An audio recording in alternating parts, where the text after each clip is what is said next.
Hello friends, welcome to okay Shivam. National education policy जो कि सभी के लिए काफ़ी इंपॉर्टेंट है। आज उसके जितने भी एमसीक्यू हो सकते हैं यहाँ पे हम लोग डिस्कस करेंगे। तो फ्रेंड्स, यहाँ पे एक जरूरी सूचना है कि हमारा इसकी डेली प्रैक्टिस हम लोग यहाँ पे शाम को 6 बजे डेली कर रहे हैं, जो कि आप देख सकते हैं। इसमें 3 सब्जेक्ट पढ़ाया जाता है। सीडीपी आपका होता है, हिंदी और एनालिटिकल एबिलिटी। आज के वीडियो में हम लोग नेशनल एजुकेशन पॉलिसी के इंपॉर्टेंट दो क्वेश्चन को करेंगे।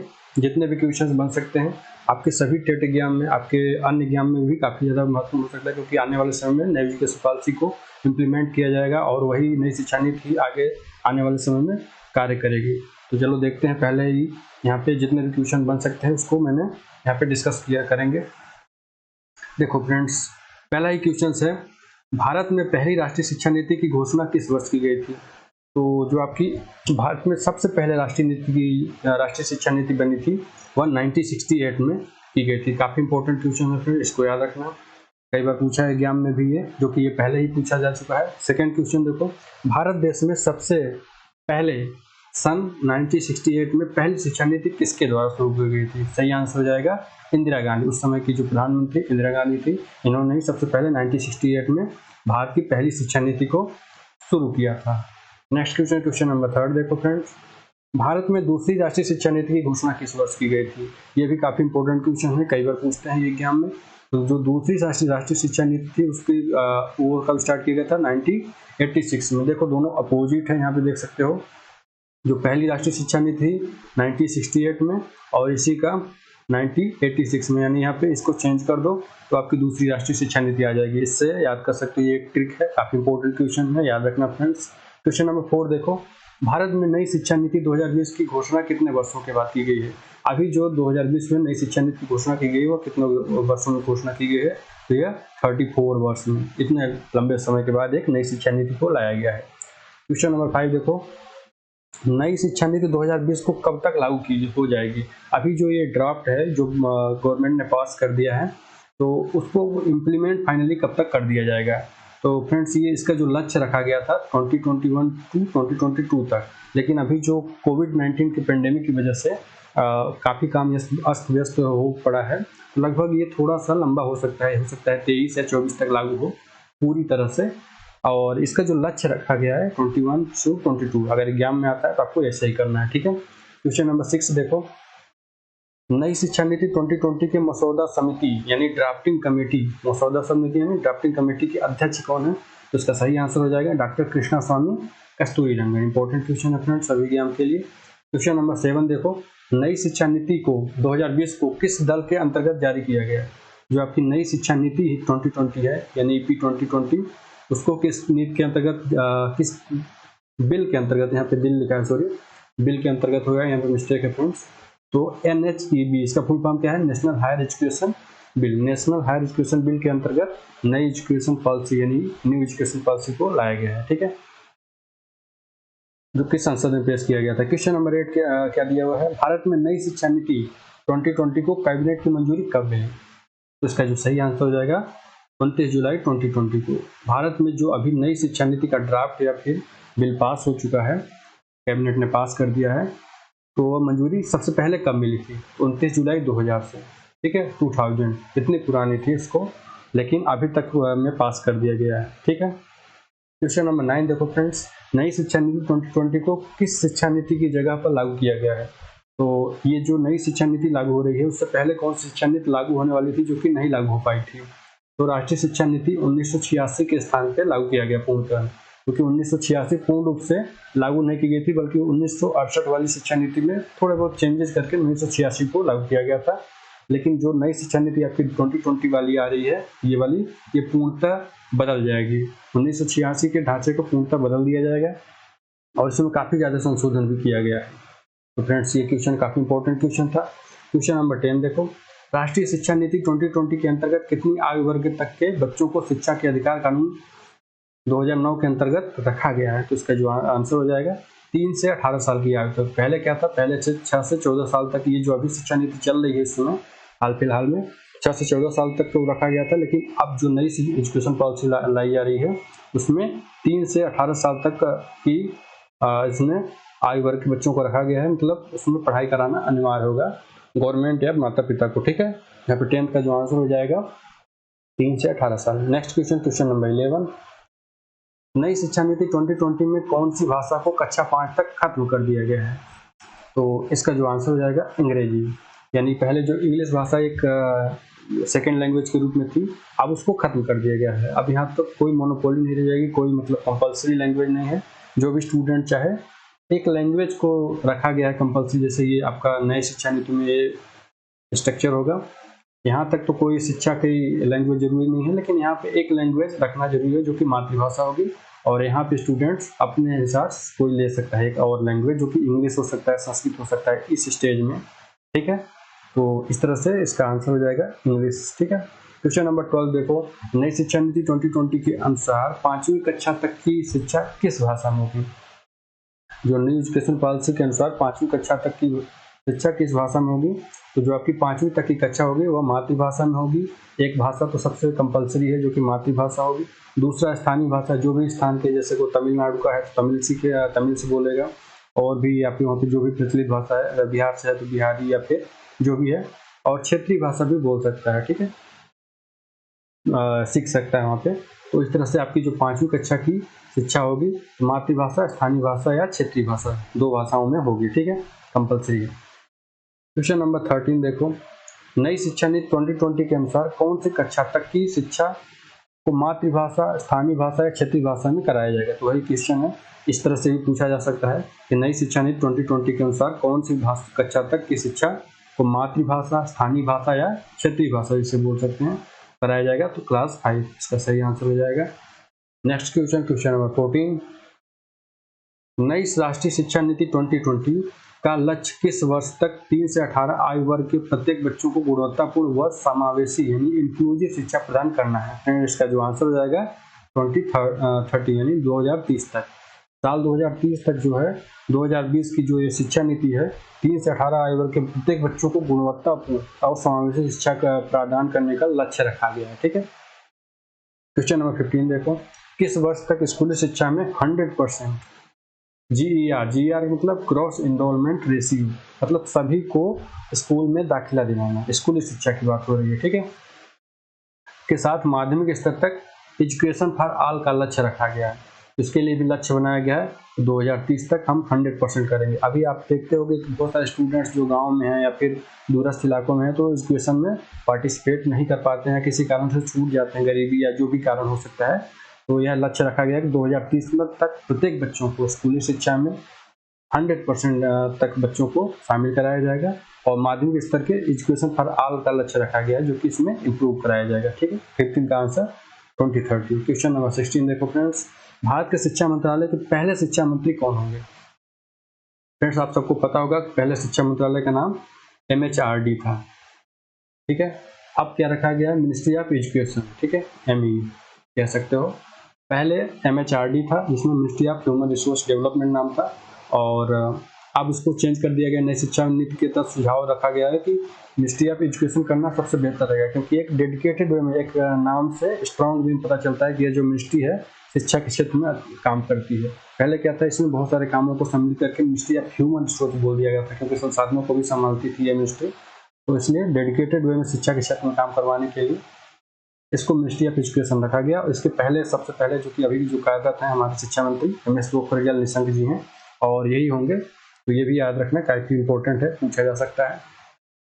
नई शिक्षा नीति 2020 के अनुसार शिक्षा पर सकल घरेलू उत्पाद यानी GDP का कितने % खर्च किया जाएगा? जो नई शिक्षा नीति अनुसार अभी जो लागू होगी तो 3% के पहले जो थी, पहले कम थी, अब 6% GDP का लगाया जाएगा। सोचो कितना ज़्यादा पैसा इसमें खर्च करने वाले हैं आने वाले समय में। तो यानी कहीं न कहीं इम्प्रूवमेंट हो। अब फिलहाल जो वर्तमान की शिक्षा नीति है उससे काफ़ी ज़्यादा इसमें हेल्प मिलेगा इंफ्रास्ट्रक्चर डेवलपमेंट करने में, बच्चों को जितने भी संसाधन हैं, रिसोर्सेज उपलब्ध कराने में काफ़ी ज़्यादा इसमें खर्च किया जाएगा। GDP का 6% काफ़ी ज़्यादा अमाउंट होता है। नेक्स्ट क्वेश्चन, मेडिकल और लो एजुकेशन को छोड़कर समस्त उच्च शिक्षा के लिए एकल निकाय के रूप में किस आयोग का गठन किया गया है? मेडिकल और लो एजुकेशन को छोड़कर, लॉ एजुकेशन मतलब वकीलों का, ये लो नहीं लॉ होता है, ठीक है, को छोड़कर समस्त उच्च शिक्षा विभाग के लिए एकल निकाय के रूप में किस आयोग का गठन किया जाएगा? तो HECI। इसका फुल फॉर्म क्या होगा? High education commission of India, ठीक है। यह काम क्या करेगी, तो यह एकल निकाय के रूप में उच्च शिक्षा के क्षेत्र में काम करेगी। ठीक है, इंपॉर्टेंट क्वेश्चन है फ्रेंड्स। क्वेश्चन नंबर 19 देखो, स्कूल पाठ्यक्रम के 10+2 पैटर्न के स्थान पर अब कौन सा पैटर्न होगा।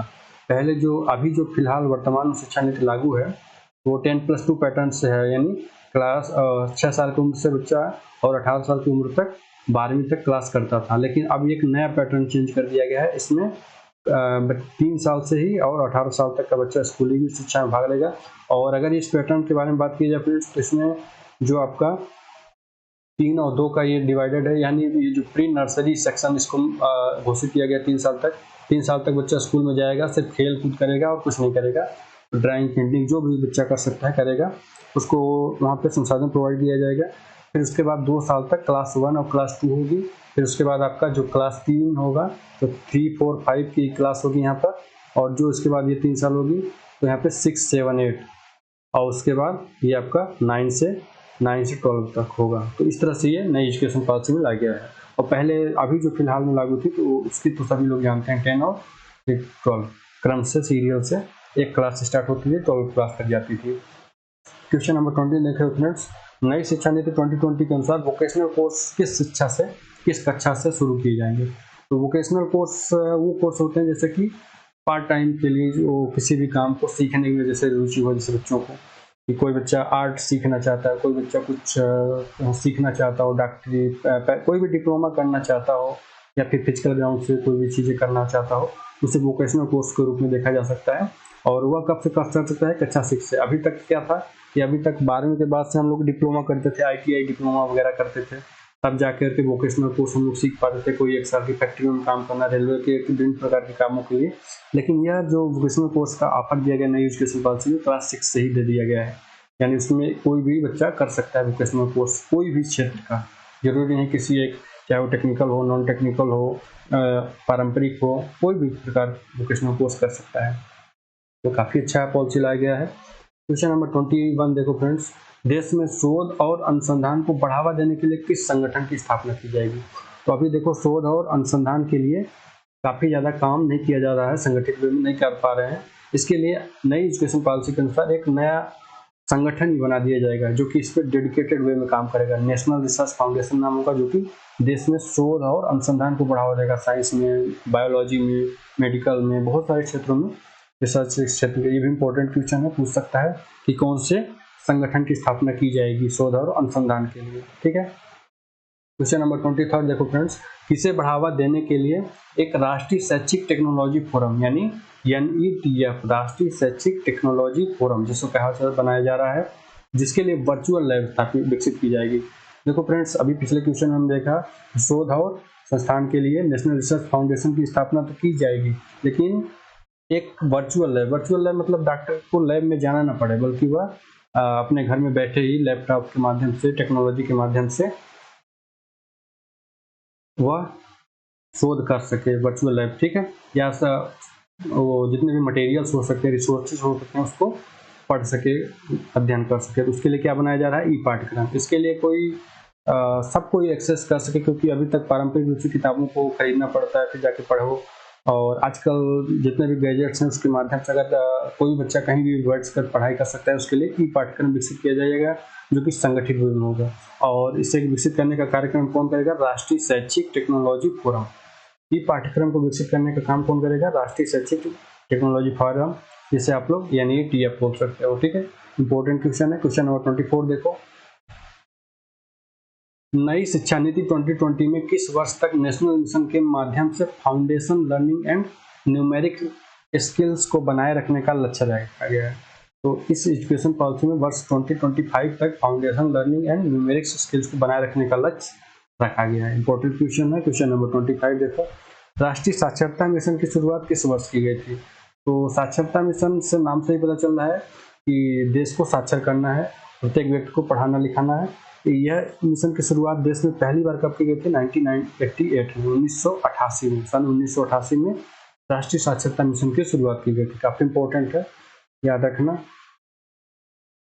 Question number 26, operation black board, ये भी शिक्षा के क्षेत्र में काम करने के लिए स्टार्ट किया गया था। यह सेंट्रल था, मतलब केंद्रीय मंत्रालय ये स्टार्ट किया गया था और ये कोई स्टेट बोर्ड का नहीं था। किस वर्ष लागू किया गया था? 1987 टू 88 के आसपास इसकी ऑपरेशन ब्लैक बोर्ड, जो कि गाँव में टीचर्स घर घर जा करके बच्चों को पढ़ाने का काम करते थे। प्राइमरी सेक्शन इसमें बेसिकली प्राइमरी शिक्षक जो होते थे। क्वेश्चन नंबर 27 देखो, राष्ट्रीय शिक्षा निधि यानी national council of technical education की स्थापना कब हुई थी? इसका जो आंसर हो जाएगा 1995 में। एनसीटीई की स्थापना, जो कि शिक्षा के क्षेत्र में देखरेख काम करती है, राष्ट्रीय शिक्षा परिषद शिक्षा देश में कैसी शिक्षा हो रही है इसको देखने का काम एनसीटीई करती है। इसकी स्थापना 1995 में की गई थी। Next question number 28, Indira Gandhi national open university, यह दूरस्थ शिक्षा, भारत की सबसे बड़ी दूरस्थ शिक्षा की यूनिवर्सिटी है और इग्नू जिसे बोलते हैं। इसकी स्थापना कब हुई थी? 1985 में। जो बच्चे पढ़ाई में छूट जाते हैं या फिर किसी भी वजह से उनकी पढ़ाई छूट जाती है तो बाद में भी पढ़ाई कर सके, उसके लिए यह संस्थान काम करती है बेहतरीन तरीके से और इसकी स्थापना 1985 में किया गया था। ठीक है। क्वेश्चन नंबर 29 देखो, नई शिक्षा नीति 2020 को लागू करने वाला भारत का पहला राज्य, देश में जब ये नई एजुकेशन पॉलिसी बनी उसको सबसे पहले लागू करने वाला सबसे पहला राज्य कौन सा है? कर्नाटका जो है इस न्यू एजुकेशन पॉलिसी को सबसे पहले लागू कर रहा है। ठीक है। क्वेश्चन नंबर 13 देखो, कर्नाटक राज्य ने नई शिक्षा नीति 2020 को कब तक लागू करने की घोषणा की है? तो उसने डेट भी बता दी है 20 अगस्त। ठीक है। लेकिन फ्रेंड्स 20 अगस्त तक शायद ही अभी पैंडेमिक की वजह से हो पाए, तो हो सकता है कुछ डेट आगे हो जाए, लेकिन इनकी जो ऑफिशियली घोषणा है वो 20 अगस्त तक की है। ठीक है। यहाँ पे 13 का आंसर 20 अगस्त हो जाएगा। क्वेश्चन नंबर 31, किस राष्ट्रीय शिक्षा नीति में 1992 में संशोधन किया गया था? तो ऐसी कौन सी राष्ट्रीय शिक्षा नीति है जिसमें 1992 में संशोधन किया गया था? तो द्वितीय शिक्षा नीति में, ठीक है, संशोधन किया गया था। क्वेश्चन नंबर 32 देखो, नई शिक्षा नीति 2020 के तहत स्कूली शिक्षा को कितने स्तर पे बांटा गया है? तो अभी जो नई न्यू एजुकेशन पॉलिसी है उसको स्कूली शिक्षा को कितने स्तर पे बांटा गया है? तो यहाँ पे 3 स्तर कह सकते हो, नहीं ऐसे ये वाला स्तर है, 4 स्तर होगा यहाँ पे, तो यहाँ पे सुधार कर लेना। तो 32 का जो आंसर हो जाएगा 4 हो जाएगा। ठीक। क्वेश्चन नंबर 33, नई शिक्षा नीति किसकी अध्यक्षता में तैयार की गई है? जो अभी एनईपी लागू हो रही है तो उसके अध्यक्ष कौन थे? तो इसका आंसर हो जाएगा के कस्तूरी रंगन की अध्यक्षता में न्यू एजुकेशन पॉलिसी को तैयार किया गया है। क्वेश्चन नंबर 34 देखो, नई शिक्षा नीति 2020 के प्रौद्योगिकी के उपयोग पर विचारों के मुक्त आदान प्रदान को एक मंच प्रदान करने के लिए किसकी स्थापना की जाएगी? तो इसका जो आंसर हो जाएगा नेशनल एजुकेशन टेक्नोलॉजी फोरम, यानी जो मंच बनाया जाएगा उसका नाम क्या है? नेशनल एजुकेशन टेक्नोलॉजी फोरम, जो कि प्रौद्योगिकी के उपयोग पर मुक्त आदान प्रदान, विचारों को मुक्त आदान प्रदान, यानी सभी को बताया जाए किस प्रकार से प्रौद्योगिकी के क्षेत्र में काम किया जाता है, कैसे स्थापित किया जा सकता है, क्या बेहतर स्किल सीखा जा सकता है, उसके लिए एक डेडिकेटेड संगठन बनाया जाएगा, मंच प्रदान किया जाएगा, उसका नाम है national education technology forum. Next question number 35, नई शिक्षा नीति किस संस्थान के सशक्तिकरण की अनुशंसा करती है? तो इसका आंसर हो जाएगा CAB, यानी central advisory board of education.